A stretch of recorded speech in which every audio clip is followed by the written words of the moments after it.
name is Rachel Sager. I'm an oil painter from San Francisco. My name's Todd Thompson. I am an oil painter and I live in San Francisco. Painting is so important to me that when I'm not painting, I don't sleep well. When I paint, I feel every emotion that I can feel at any given time. I feel happy, I feel sad, I feel strangely frustrated. Painting to me is actually one of the most important things in my life. It's been something that gives me my peace of mind. I feel much better when I'm painting, and if I haven't painted for a few days, I feel a little bit off. I'm a classically trained painter who has been schooled by many abstract artists. This has led me to basically being a painter that does both abstract and figurative work. I would describe my painting style as somewhere in between traditional and contemporary.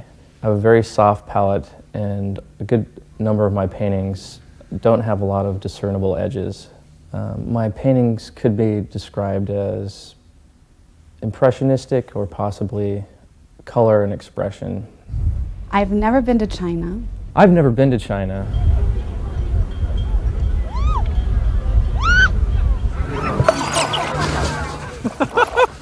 Welcome to China!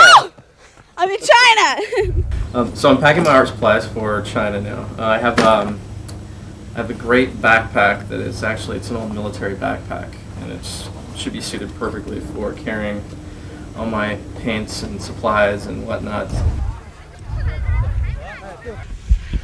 Oh wow, that was beautiful. That was so much fun. Just floating up there in the air, you can see all the sand dunes. It's amazing, it's so great. My exposure to Chinese culture is so minimal that I can't even dream about it. So, right now I'm pretty much packed and I'm just getting some paper ready. I couldn't seem to find a sketchbook for lights. So I just went ahead and got huge sheets of paper and like scaling them down so that they fit this thing. And I'm gonna use this as my sketchbook. Wow, it was beautiful, and it was so still in the air, and I could see everything. I want to do it again. The hardest part about being a painter is that I don't know if it's going to go anywhere.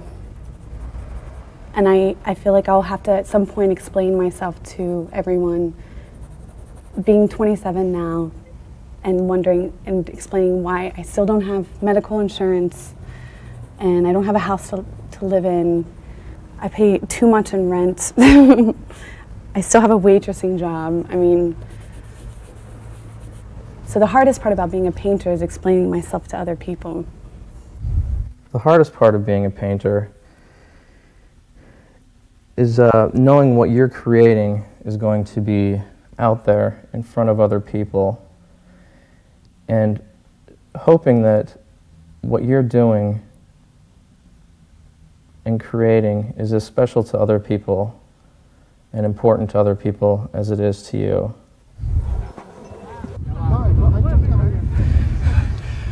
We made it to the top. I expect the best part of this trip for me will be to be able to come away with brand new inspiration for a new series of paintings that I am actually just really looking forward to doing. I'm excited and I'm nervous and I'm not scared. I'm very nervous.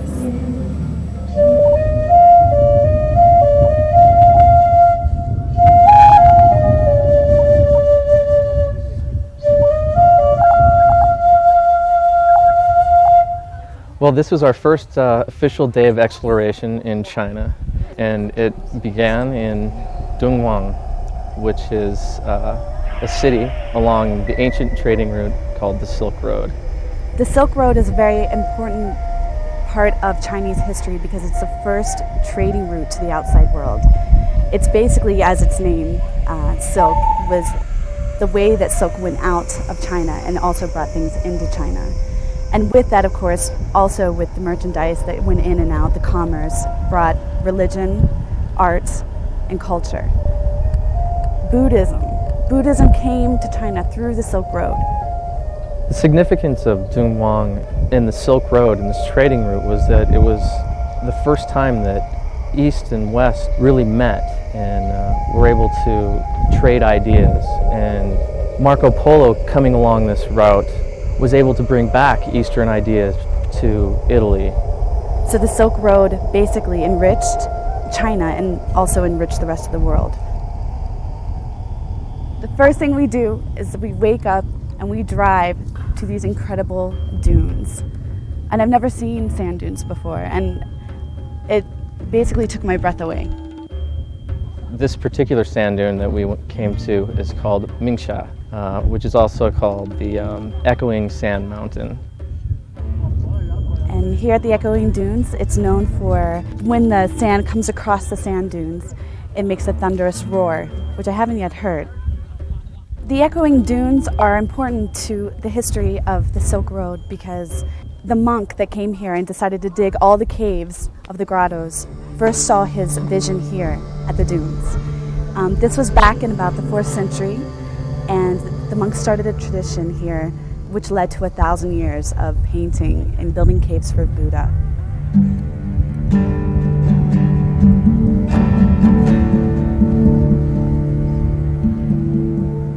When we came to the sand dune to sketch a few places, I thought about doing the architecture here because I thought it was very interesting. But I kept being pulled back to the camels. I want to be with the camels. I want to ride the camels. I want to draw the camels. So we went to draw the camels, which ended up being a crazy experience because the camels come with an audience, apparently.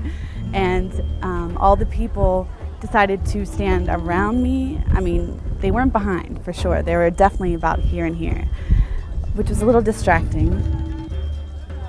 Drawing the camels was an intense experience and chaotic and fun.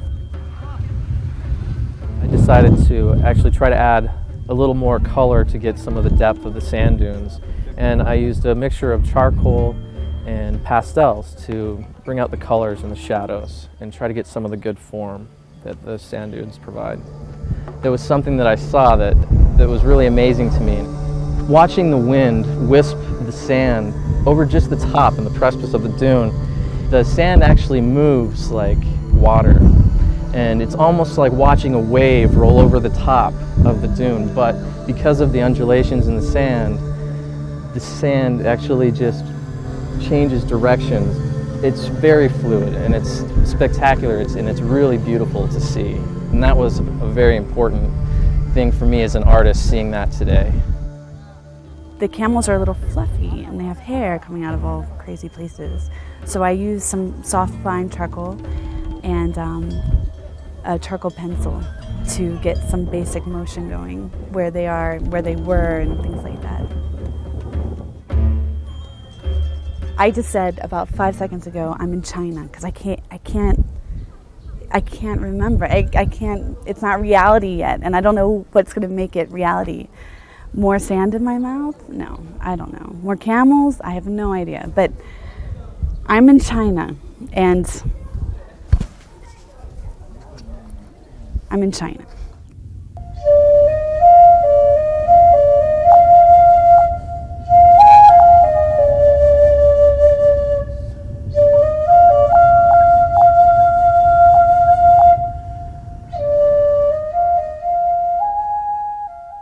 I was surprised at the number of tourists there were at the sand dunes in Dunhuang, and I was able to interact with a good number of them, and it was every single time it was a pleasant experience. I'm realizing that that I think that I was really comfortable in my life, and I came to do this because it's very challenging.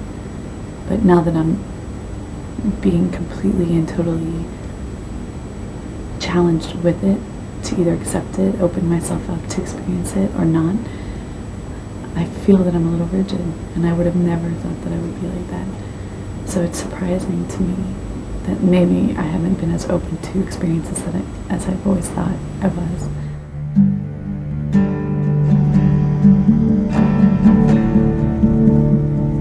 Today is our second day in China, and we spent a great deal of time sketching. We started our sketching today at a stockade for the Jade Gate. It was a place where the military would keep all their food and supplies. It just happened to be located right along a river, and which acted as a natural barricade from their hostile neighbors, who were the Huns, or later on they were Mongols. It's amazing that a structure like this, even though a lot of it is torn down at this point, just by time and erosion, that so much of it is still standing, because it's just made out of mud bricks. It looked a little bit like a castle, but it was weird because the things that might have been lookouts were actually ventilation holes. Sketching today it was a different type of sketching than I've ever really done, because this region is so stark and it's so arid and there's nothing forever. And then all of a sudden you come along these structures, these buildings that have been around for 2,000 years. It's so much different than anything that I've ever experienced or seen before.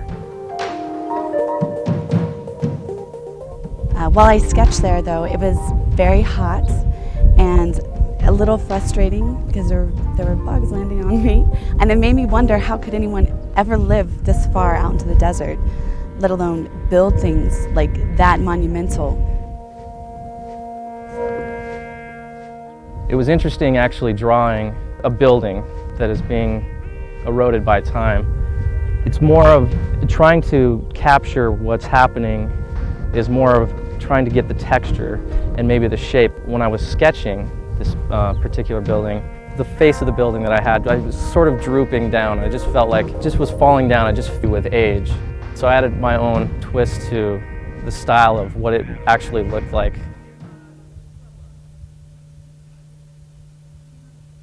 The Yumenguan Pass was also known as the Jade Gate Pass.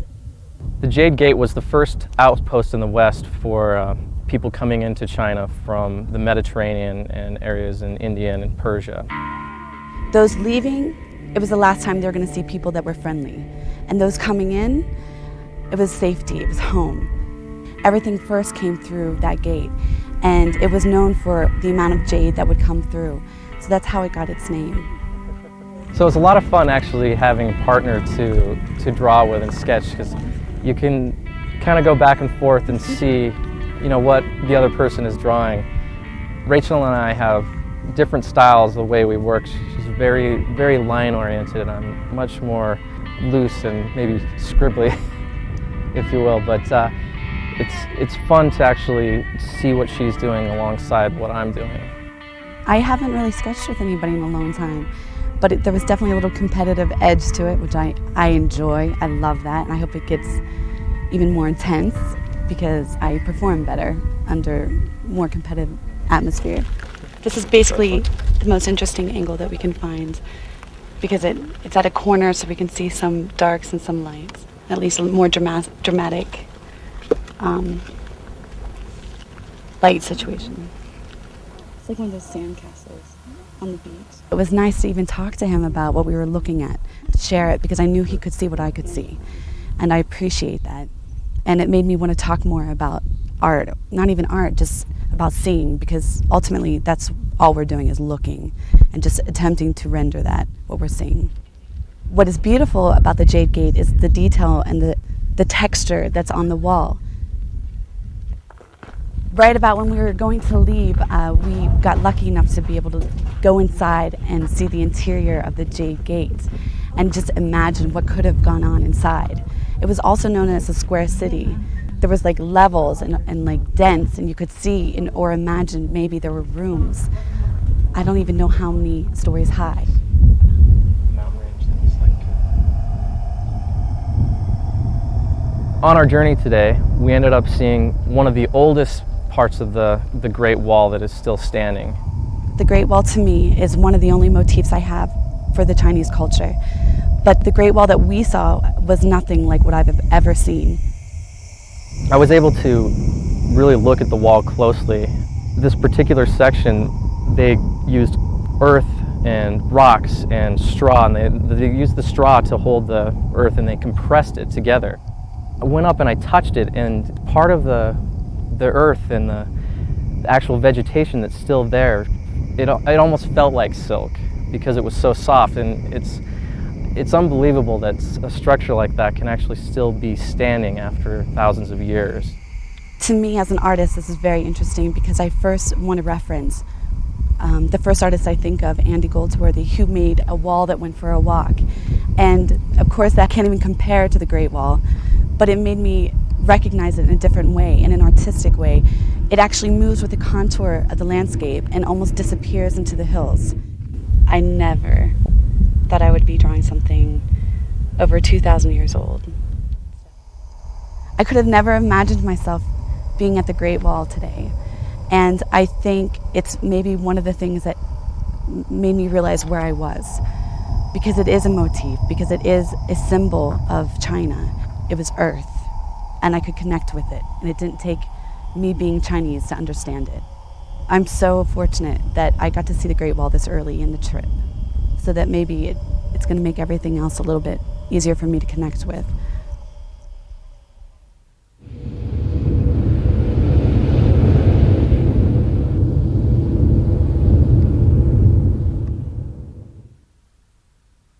We drew at 3 different locations. I had a really good time though. I think it's been a long time, and I had enough space where I was actually working some things out. The objects that we were sketching, they were more structural, dilapidated buildings. So it was a different kind of drawing. It was just, especially with not being able to use color as far as the type that I use in oil painting. It was a little difficult, but I think that I got some good material and some good sketches that I'll be able to use in putting together a series of paintings from this trip.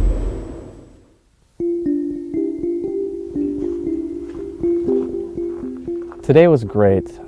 Spent the day with the Liu family in a rural town that the locals call the Grape Village. The area is about 1,200 acres, and 98% of which this land is used for growing grapes, hence the name. I've traveled to tons of different countries, but the one element of visiting a country that I always forget is the people. You can see all their monuments of a country, you can see all the famous paintings or statues, but if you don't get to meet the people, how do you ever know what the culture actually is? So when we got here today to the Liu family's home, we were greeted by them, and we met not only the husband and the wife, but realized that there are 3 generations of the family living here. Mr. Liu's parents both live here, and his 2 daughters. I'd grown up learning about the laws about only having 1 child here in China, and so I asked the question about the children because he had 2 children, and found out that in the more rural areas of China, where there isn't such a demand for space, that they're allowed to have more children. Some of the things that I've always been curious about are, for one, is the arranged marriage. And the grandparents were sitting beside me. My first question to them was their marriage arranged. And once that was translated, the grandmother just started laughing. She said yes. And so I asked them, well, did you like each other immediately? And she laughed again.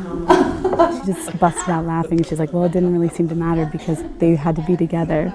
So I think that's such a strange element to such a tight unit, such a tight family unit. I mean, that's one thing that I value so much is my choice in love. And there's so many cultures that have arranged marriages, and not so much these days, but it's one thing that for me is completely out there. I can't imagine being told who I'm supposed to love and be with for the rest of my life. And there's